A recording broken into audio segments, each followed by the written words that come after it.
After the era of deities had passed, paganism began to worship nature. The earth symbolized the mother, a creative, fertilizing force. Celestial bodies, particularly the sun, the greatest of them all, embodied warmth that animates life and radiant light that guides.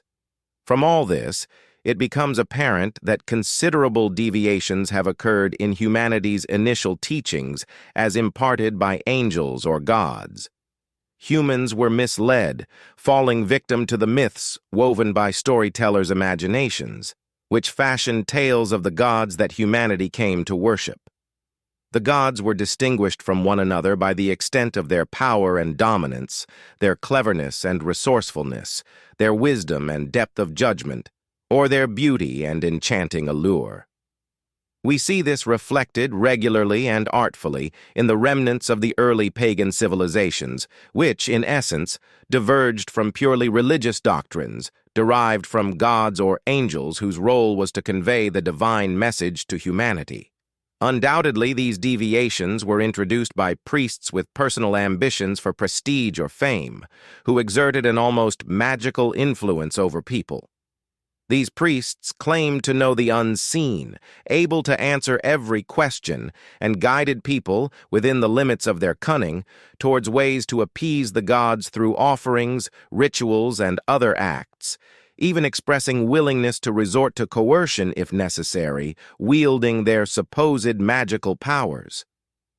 Thus, the grand religious truths, descending from their divine source, began to blend with the authority of the priest, the narrator of myths woven by his magical power and sorcery. Humanity only emerged from the darkness of this ancient paganism with the advent of religions, messengers, and prophets.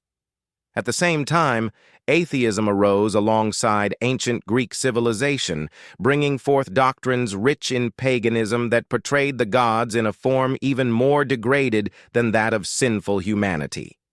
The intellectual giants of the 5th, 4th, and 3rd centuries BCE could not, through reason and logic, lead humanity back to the age of monotheism, the age of deities, an era preceding ancient Greek civilization, during which atheism did not exist.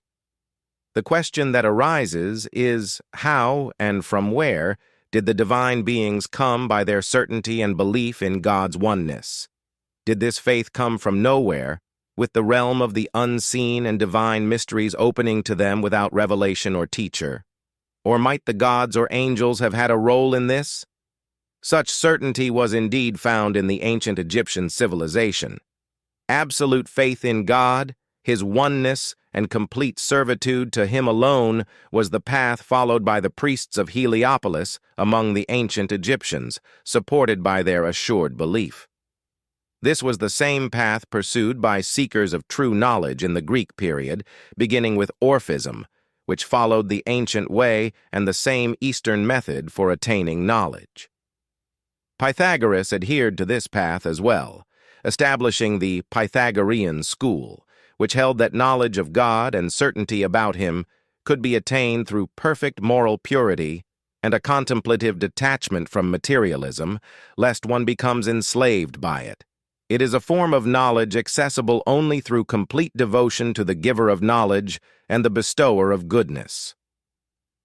The Pythagorean school adopted purity as a means, extending this approach to aspects like clothing, types and quantities of food, and prescribed fasting periods and methods.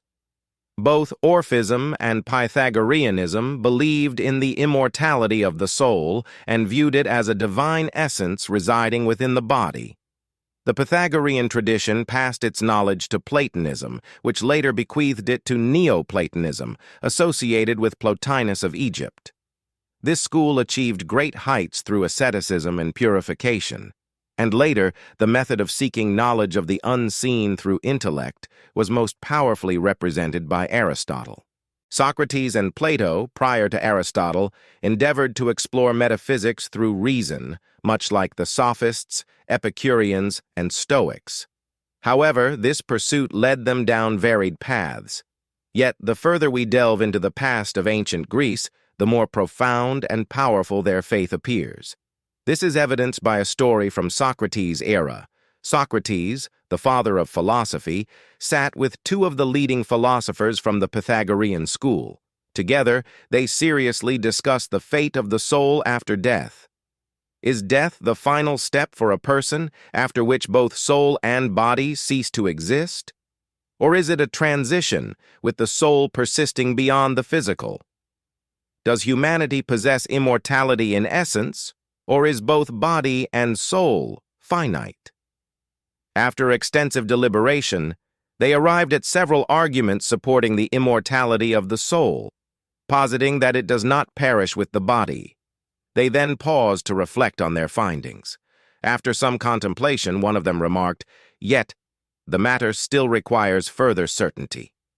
This sentiment was echoed by others in their reflections. Another remarked, "This is the extent to which reason can take us." And they all lamented the absence of divine revelation to clarify this matter. Many Greek thinkers held an intuitive belief in the correctness of these ideas. They believed that true understanding of the mysteries and morality could only be obtained through a prophet, one who received divine revelation to convey to humanity. The following story illustrates this sentiment among them. According to Plato, the Pythagoreans, Socrates, and two of their companions, Simmias and Cebes, engaged in a conversation about the immortality of the soul, attempting to deduce its permanence logically. However, the evidence they sought remained elusive. At one point, Simmias expressed that understanding such matters in this life was extremely difficult or perhaps even impossible. Yet, he acknowledged the folly of abandoning the pursuit before exhausting reason's limits. They understood that certainty and exploration beyond nature's bounds could only be achieved through divine revelation. They yearned for such revelation to arrive with all its intensity, clarity, and authenticity. The Greeks rejected the state-endorsed polytheism, adhering instead to a belief in one God, the creator of all things. Socrates, addressing a companion who doubted God's existence, asked him, "Is there anyone whose craftsmanship you admire?" The man replied affirmatively and named someone he regarded as highly skilled. Socrates then led him to compare this artisan, who crafted lifeless, mindless statues, to God's creation of man with senses like hearing and sight. Socrates pointed out how divine power endowed humanity with these faculties, leading his companion, Aristodemus, to acknowledge, "Indeed, upon reflection, one cannot doubt that this is the work of a wise creator who cares deeply for his creations." Socrates believed in the soul's immortality. Upon being sentenced to death, he stated to two of his followers, Simmias and Cebes, "Indeed, if I did not believe that I was first heading toward merciful gods, and secondly to men better than those here in this world, I would be wholly wrong not to feel animosity toward death." Socrates often refrained from definitively proving the soul's immortality. When his unjust sentence was pronounced, he said, "I rejoice greatly in this death, for the deity did not give me any ill omen when I left my home or ascended this platform to defend my case. The deity usually gives me signs whenever danger threatens." Close to his passing, he explained to his followers that life is cyclical. Life leads to death, and death leads to life. He believed that every soul has a guiding spirit that preserves it, assisting individuals when they face uncertainty about their future. Therefore, he advised his friends to consult oracles and prophecy centers, such as the Delphi and Dodona temples, whose visions often emerged from the trances of temple priestesses. Plato recounts that Socrates believed a true philosopher is one who is undistracted by death, viewing it as a means of liberating the mind. He argued that the soul cannot comprehend reality fully as long as it remains attached to the body, which hinders true knowledge. In his dialogue, Phaedo, one of Plato's most captivating works, the night of Socrates' execution is described, centering on the soul's immortality.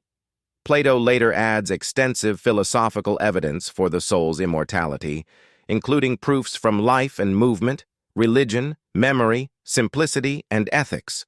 Among these is the argument of opposites, which posits that life's connection to death resembles the relationship between waking and sleeping. Just as one transitions from wakefulness to sleep and vice versa, so too does one pass from life to death and back. Plato saw death as a bridge, a transition from the embodied soul's life to the realm of forms, marking the beginning of true spiritual existence, the life of the eternal soul. These were the ancient Greek sages who sought divine knowledge and truth through devotion, worship, and meditation. Undoubtedly, the initial seeds of this knowledge and certainty in God's existence reached them through angels or deities, as we understand from the conceptions of life and religion among the ancient Egyptians. Both Egyptian and Greek civilizations began with divine assistance or guidance from gods, and knowledge didn't transfer solely through travelers from Egypt to Greece, as we shall see.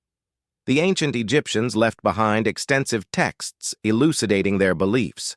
To them, death was merely one form of life, in which the body merely lost its movement. Death affected only the outer body, while other elements retained life in the afterlife, an endless existence. The world was but a passage to that eternity, where wrongdoers faced consequences and the righteous received their due rewards.